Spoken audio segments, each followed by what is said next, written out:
आप ही तो दूर हो, भगवान तो आपसे बिल्कुल दूर नहीं है। जा दिन से गर्भ में आए ता दिन से भगवान संग ही प्रवेश करे, संग ही।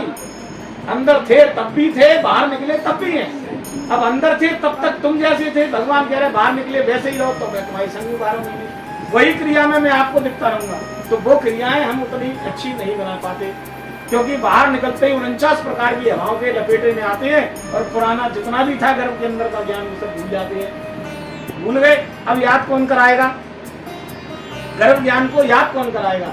तो गर्भ ज्ञान को संत सत्संग के माध्यम से याद कराते हैं कि भाई आप क्या थे, क्या हो गए और अब क्या होना है आगे जाके।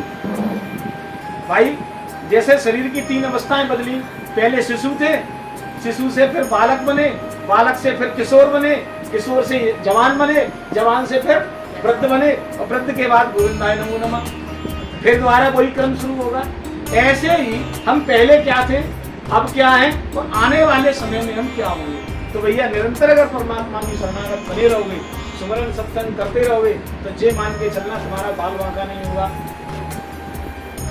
जो चाहोगे, जो इच्छा करियो मन माही, राम कृपा कछु दुर्लभ नहीं। इतने भोरे और दयालु है राम, एक बार आप इच्छा तो करो।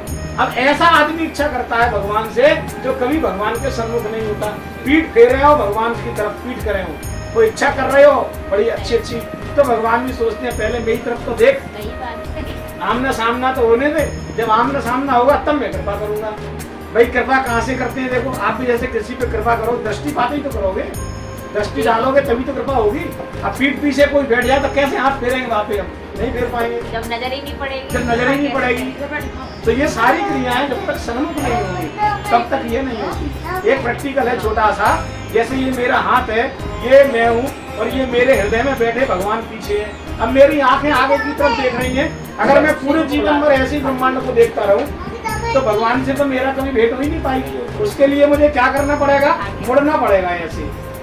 सन्मुख का मतलब होता है फेस टू फेस, आमने सामने। भगवान कह रहे हैं जो मेरे आमने सामने हो जाता है, जो मेरे सन्मुख हो जाता है, उसके कई जन्मों के जो पाप हैं उनको मैं नष्ट कर देता हूँ और उसके हृदय में मैं धर्म की स्थापना करता हूँ।